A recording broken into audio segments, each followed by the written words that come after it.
ఈ రోజు కమ్యూనిస్టుల కంచు కోట అయిన ఖమ్మంలో వేలాది మంది కమ్యూనిస్టు ఎర్ర జెండా సోదరుల సమక్షంలో ఈ అద్భుతమైన కార్యక్రమాన్ని ఏర్పాటు చేసి ఈ దేశంలో మతతత్వ శక్తులకు వ్యతిరేకంగా ఎర్ర జెండా నిటారుగా నిలబడి కొట్లాడుతుంది అని ఈ ఖమ్మం గడ్డ మీద నుంచి నినదించినందుకు మనస్ఫూర్తిగా కామ్రేడ్ సోదరులను నేను అభినందిస్తున్నా. 1925 డిసెంబర్ ఉత్తరప్రదేశ్ కాన్పూర్లో ప్రారంభించిన కమ్యూనిస్టు పార్టీ 100 సంవత్సరాలు పూర్తి చేసుకొని ఈ ఖమ్మం గడ్డ మీద ఈరోజు ఉత్సవాలు జరుపుకుంటూ రాబోయే 100 సంవత్సరాలు పేద ప్రజల కోసం, ఆదివాసీల కోసం, గిరిజనుల కోసం తండాలలో, గూడాలలో, మారుమూల పల్లెల్లో అత్యంత నిరుపేదలైన పేదల కోసం నిరంతరం కొట్లాడుతూనే ఉంటామని, అవసరమైతే తుది శ్వాస వదులుతాము కానీ ఎర్ర జెండను వదలము అని చెప్పి నినదించిన కమ్యూనిస్టు మిత్రులను స్ఫూర్తిగా తీసుకొని మొన్న జరిగిన ఎన్నికల్లో పాశవికంగా వ్యవహరిస్తున్న ప్రభుత్వాలను పడగొట్టినం. మిత్రులారా, ఈనాడు ఈ వేదిక మీద నుంచి ఈ రాష్ట్రమే కాదు ఈ దేశాన్ని పట్టి పీడిస్తున్న పాశవిక శక్తులను ఓడించడానికి మనం ప్రతిజ్ఞ చేయాల్సిన అవసరం ఉన్నది. ఆనాడు ఈ దేశంలో దేశ స్వతంత్రం కోసం రవి అస్తమించని రాజ్యాన్ని నడిపిన బ్రిటిష్ తెల్ల దొరలకు వ్యతిరేకంగా 140 సంవత్సరాల అనుభవం ఉన్న ఇండియన్ నేషనల్ కాంగ్రెస్ 100 సంవత్సరాలు అలుపెరగని పోరాటం చేసిన కమ్యూనిస్టు సోదరులు కొట్లాడితేనే ఈ దేశానికి స్వతంత్రం వచ్చింది. స్వతంత్రం వచ్చిన ఈ దేశంలో పేద ప్రజల కోసం తండాలలో, గూడాలలో, మారుమూల పల్లెల్లో ఉన్న ఆదివాసీల కోసం, గిరిజనుల కోసం, బలహీన వర్గాల కోసం, కార్మికుల కోసం, రైతుల కోసం, రైతు కూలి సంఘాల కోసం మీరు నినాదాలు చేసిండ్రు, మీరు పోరాటాలు చేసిండ్రు, మీరు అవసరమైతే ప్రభుత్వం మీద యుద్ధమే ప్రకటించండ్రు.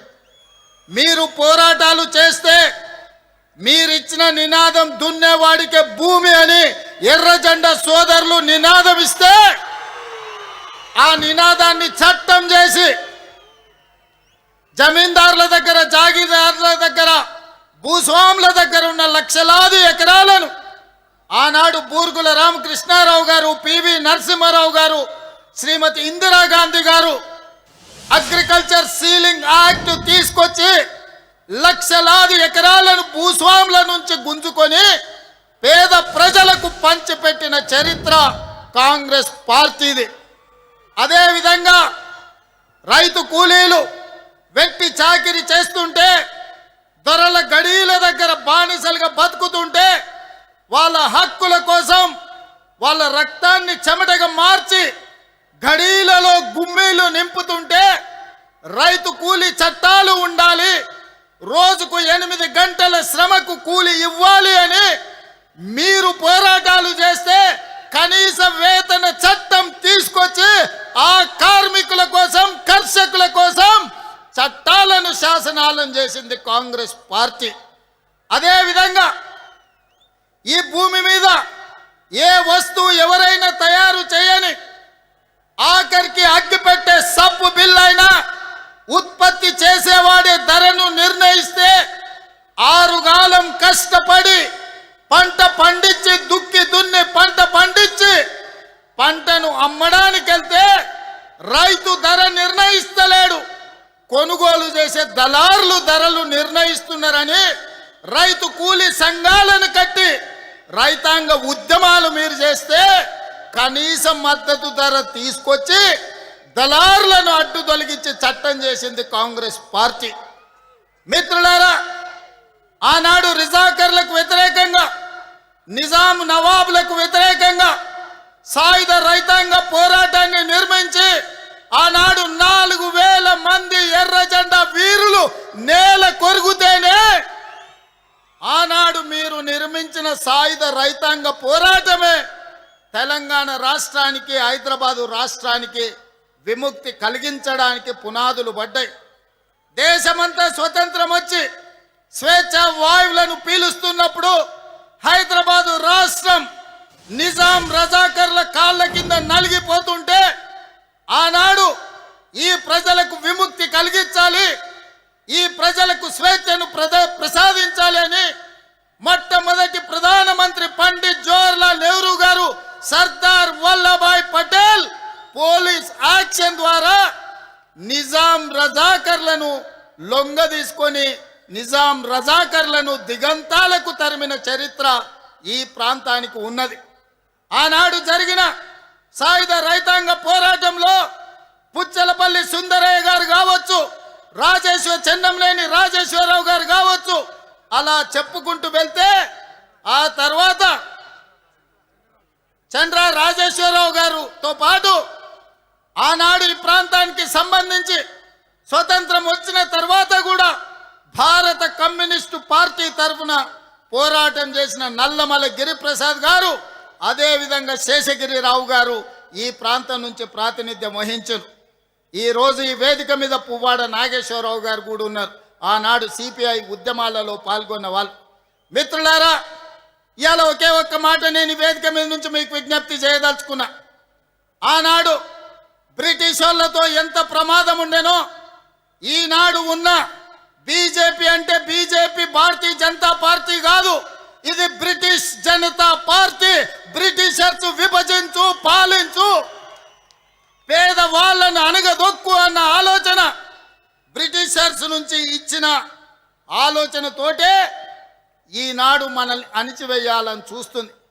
ఇవాళ పేదల కోసం, రైతు కూలీల కోసం, భూమి లేని నిరుపేదల కోసం యూపీఏ ప్రభుత్వంలో ఆనాడు కమ్యూనిస్టు కాంగ్రెస్ పార్టీ కలిసి జాతీయ ఉపాధి హామీ పథకాన్ని తీసుకొస్తే ఈనాడు ఆ జాతీయ ఉపాధి హామీ పథకాన్ని రద్దు చేసింది.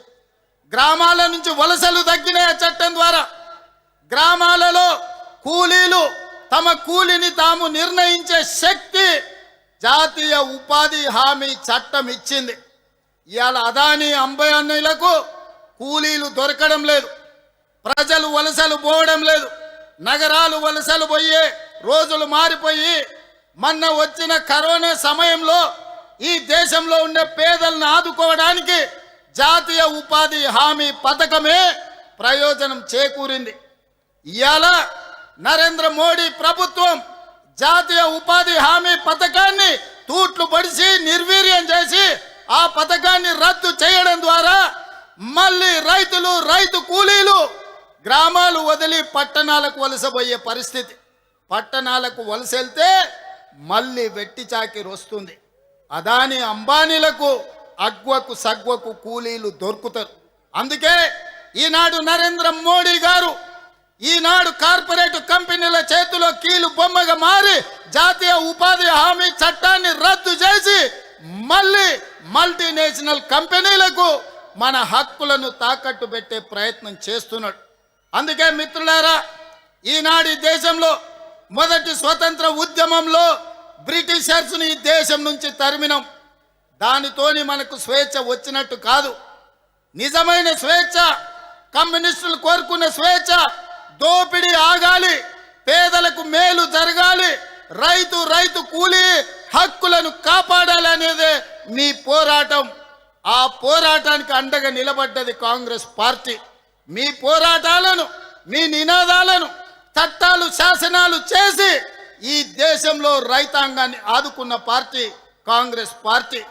ఈరోజు ఈ దేశంలో రాజ్యాంగాన్ని మార్చడానికి, పేదల హక్కులను కొల్లగొట్టడానికి మొన్న జరిగిన ఎన్నికల్లో భారతీయ జనతా పార్టీ 400 సీట్లు అడిగింది రాజ్యాంగాన్ని సమూలంగా మార్చాలి అని.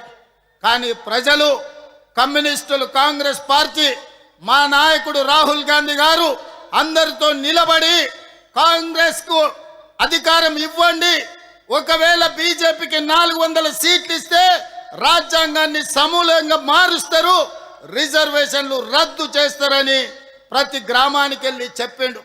అందుకే ఈనాడు బీజేపీకి 240 సీట్ల దగ్గరనే ఆగింది.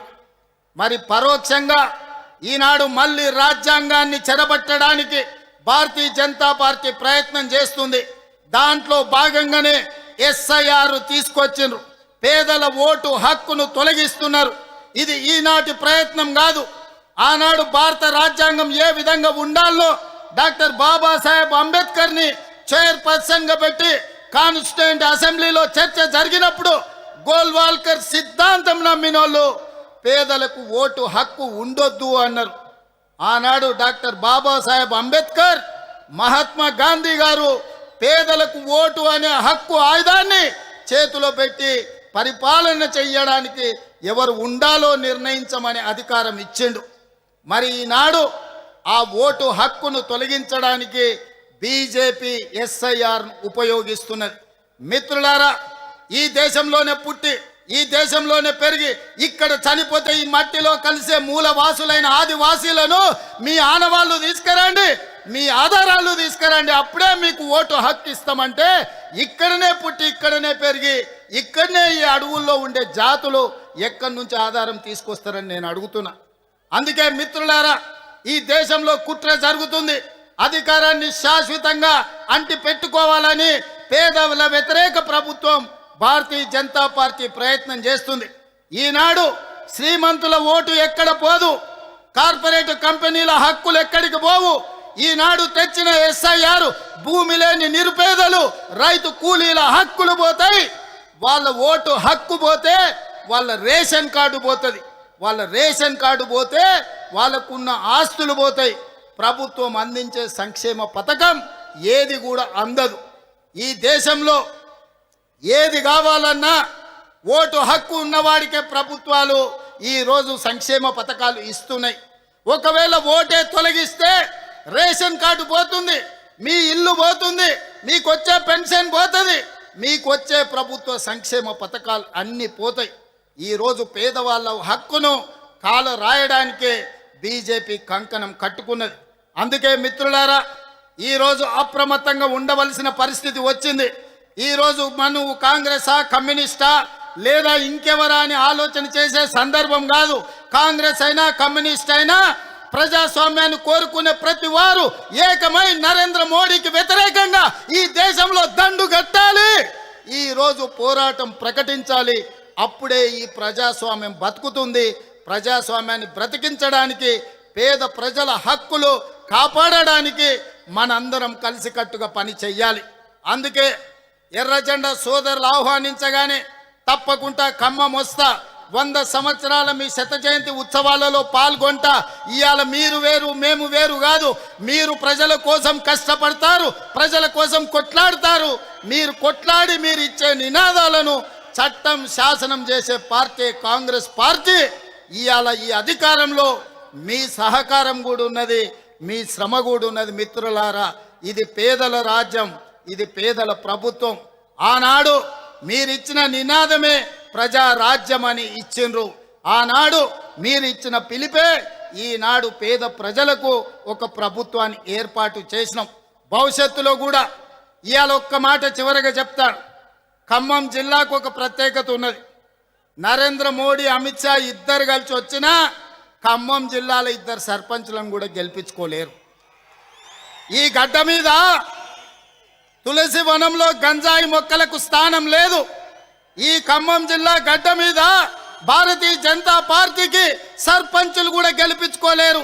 ఇవాళ కమ్యూనిస్టు సోదరులు బలమైన ఉద్యమాన్ని ఈ ప్రాంతంలో నెలకొల్పినందుకే ఈరోజు భారతీయ జనతా పార్టీకి ఈ ఖమ్మం జిల్లాలో స్థానం లేదు. అందుకే మిత్రులారా, భవిష్యత్తులో కాంగ్రెస్ పార్టీ చేయబోయే పోరాటం భారతీయ జనతా పార్టీ నరేంద్ర మోడీకి వ్యతిరేకంగా మీరందరూ కలిసి రండి. మనందరం కలిసి భారతీయ జనతా పార్టీని గద్దె దింపుదాం. రాహుల్ గాంధీని ప్రధానమంత్రిని చేద్దాం. మీ అందరి సహకారం ఉండాలి. రాబోయే 100 ఏళ్ళు పేదల కోసం మీరు కొట్లాడాలి. ఇంత మంచి కార్యక్రమాన్ని ఏర్పాటు చేసిన నిర్వాహకులకు అందరికీ కూడా మనస్ఫూర్తిగా ధన్యవాదాలు, కృతజ్ఞతలు తెలియజేస్తున్నా. All who different countries and different states who are delegates are here I wanted to congratulate my friends. You are completing your 100 years celebrations. Another 100 years you have to fight for poorest of the poor people, right? So Congress party is there to support communist friends. We are there. We have to fight against Narendra Modi. The fascist government Narendra Modi has to step down from the Prime Minister post. Till then, we have to fight against Bharatiya Janata Party. Thank you and everyone. ఎర్ర జెండె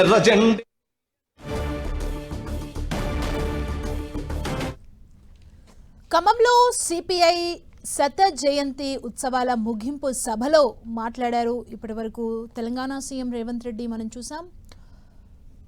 BJP అంటే British Janata party అంటూ రేవంత్ మాట్లాడడం జరిగింది. దేశాన్ని పట్టి పీడిస్తున్న పాశవిక శక్తులను ఓడించడానికి ప్రతిజ్ఞ చేయాల్సిన అవసరం ఉందంటూ ఈ వేదికగా తెలంగాణ సీఎం రేవంత్ రెడ్డి మాట్లాడారు.